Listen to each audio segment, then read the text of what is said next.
Hello friends. तो आज हम देखने वाले हैं टाइम वैल्यू ऑफ मनी, जो फाइनेंशियल वर्ल्ड में बहुत ही बेसिक कंसेप्ट है, लेकिन बहुत ही इंपॉर्टेंट कंसेप्ट है।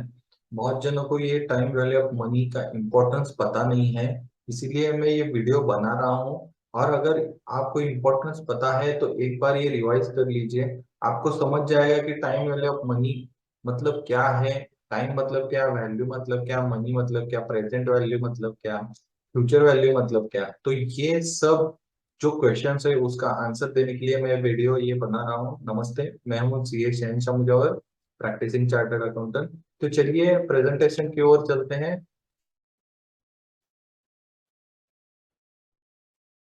तो time value of money, what no one is talking about.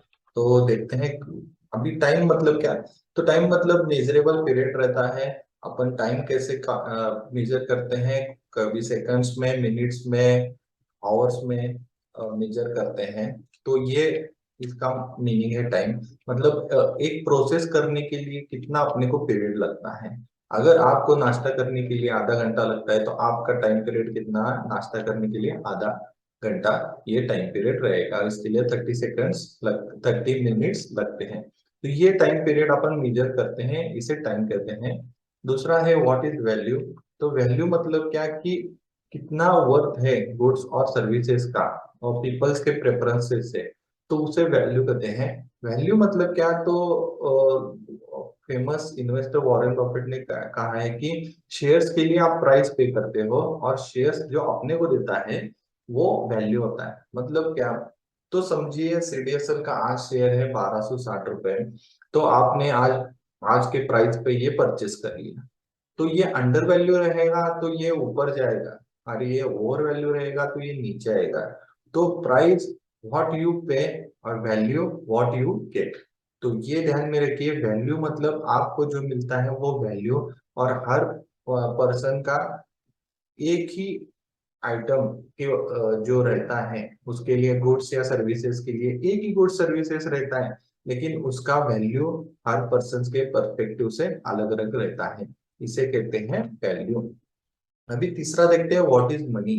Money मतलब आप बहुत जनों को पता नहीं रहता मनी का डेफिनेशन, लेकिन मनी का डेफिनेशन मतलब एक ऐसे आइटम या वेरीफाइबल रिकॉर्ड्स रहते हैं जहाँ पे आप गुड्स और सर्विसेज परचेस कर सकते हो, अपने रिपेमेंट डेट रीपे कर सकते हो, टैक्सेस भर सकते हो इन पर्टिकुलर कंट्री।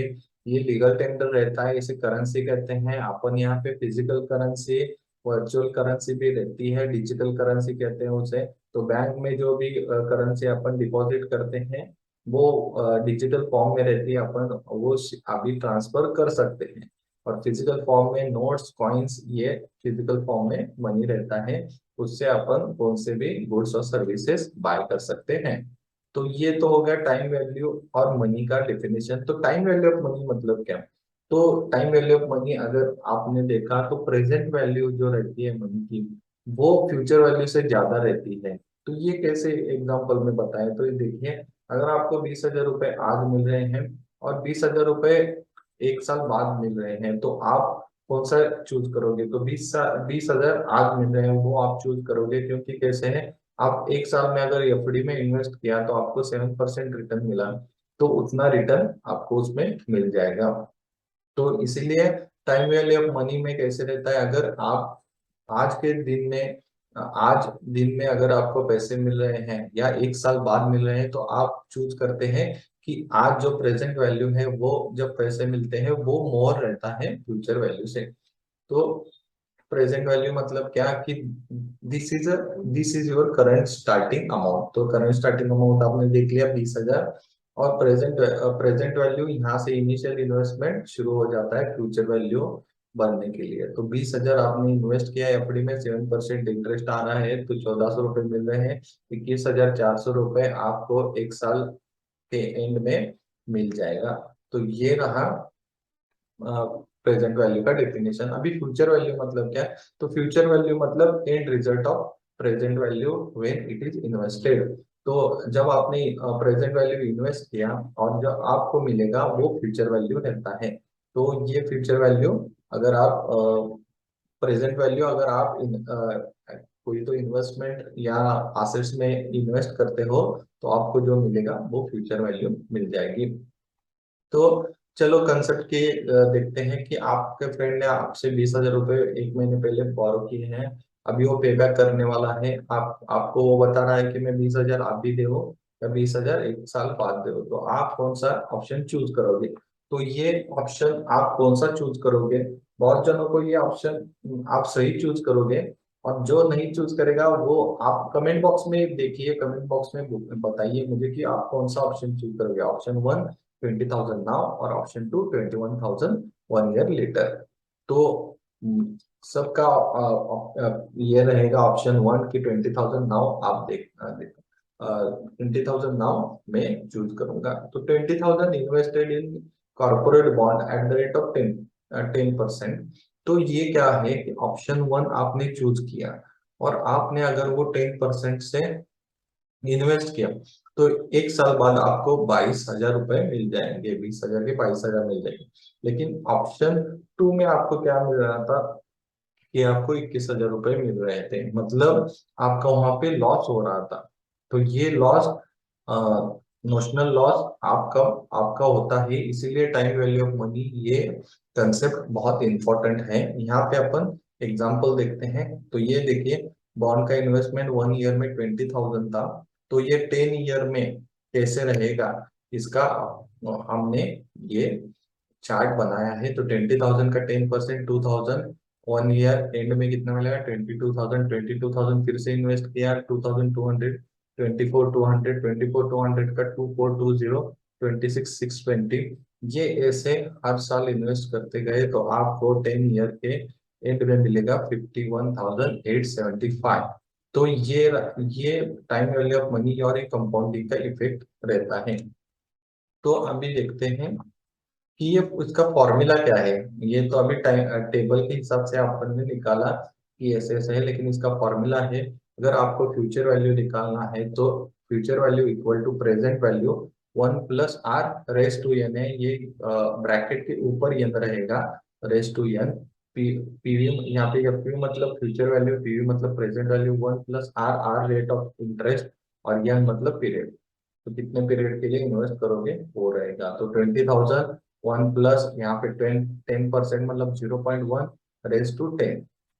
तो इसका आंसर सेम आएगा 51,875। और अगर आपको प्रेजेंट वैल्यू निकालना है तो future value divide by 1+r raise to n, इसका प्रेजेंट वैल्यू अपन निकाल सकते हैं।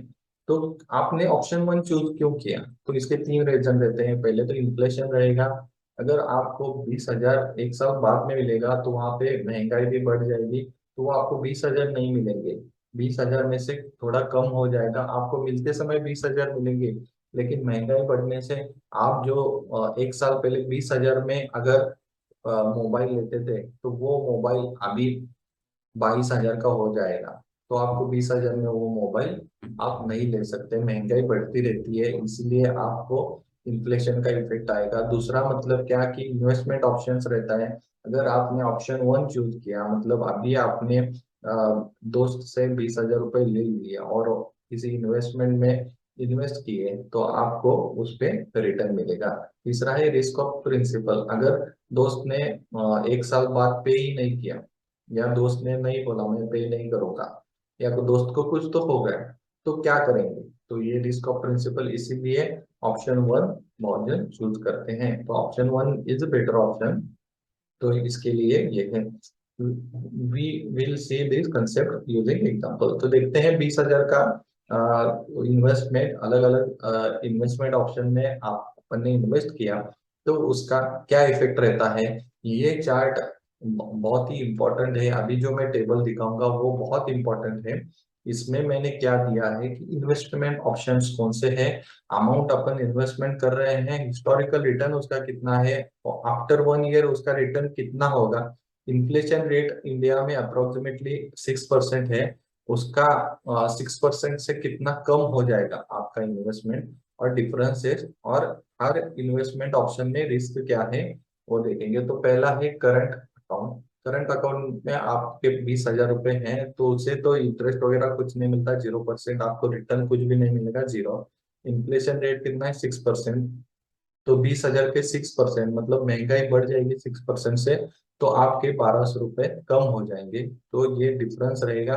आपके करंट अकाउंट में अगर 20,000 रुपये रहे, तो वो एक साल बाद 18,800 रुपये रह जाएंगे। तो 1,200 रुपये का आपका लॉस होगा। आपके जो बाइंग पावर है, परचेसिंग पावर है, वो कम हो जाएगी 1,200 रुपये से। और इसमें रिस्क इन्वॉल्व क्या है? कुछ भी नहीं है। सेविंग अकाउंट में 3% रिटर्न रहता है, 600 रुपये मिल जाएंगे आपको 1 ईयर आफ्टर। 6% से इन्फ्लेशन है, तो 1,200 रुपये आपके कम हो जाएंगे। तो 600 रुपये मिल गए, 1,200 रुपये कम हो गए, तो 600 रुपये अभी भी आप लॉस में हो। यहाँ पे रिस्क इन्वॉल्व लेस है। एफडी में अगर देखा तो 7% रिटर्न है, 1,400 रुपये मिल जाएंगे। 6% इन्फ्लेशन रेट, 1,200 रुपये। तो 1,400 रुपये आपको मिल रहे हैं, 1,200 रुपये कम हो रहे हैं। तो 200 रुपये का आपको यहाँ पे फायदा हो रहा है। तो आपकी यहाँ से वेल्थ बढ़नी चालू होगी। ये ऊपर के दो ऑप्शन में अगर आपने पैसा रखा है तो आपकी वेल्थ नहीं बढ़ेगी। यहाँ पे स्लाइटली वेल्थ बढ़ेगी। और ये रिस्क इन्वॉल्वमेंट बहुत ही कम रहती है। गोल्ड में अगर देखा तो 9% है। 9% रिटर्न का 1,800 रुपये हो जाता है। इन्फ्लेशन 6% सेम है, 1,200। तो यहाँ पे 600 रुपये आपको मिल जाएंगे, आपकी वेल्थ क्रिएट हो रही है। और रिस्क नॉट मीडियम है। रियल एस्टेट में 10% रिटर्न, 2,000 रुपीज रिटर्न मिलेगा। 1,200 रुपये कम हो जाएंगे, तो 800 रुपये आपको एक साल बाद मिल जाएंगे। और यहाँ पे रिस्क इन्वॉल्व मीडियम रहेंगे। बॉन्ड का 7% रहेगा। ये गवर्नमेंट बॉन्ड है।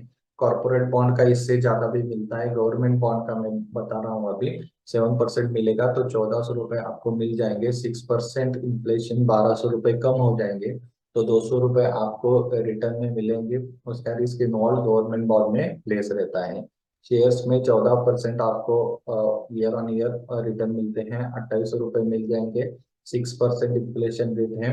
तो 1,200 रुपये कम हो जाएंगे, 2,800 बढ़ेंगे, 1,200 कम हो जाएंगे, 1,600 रुपये आपको मिलेंगे।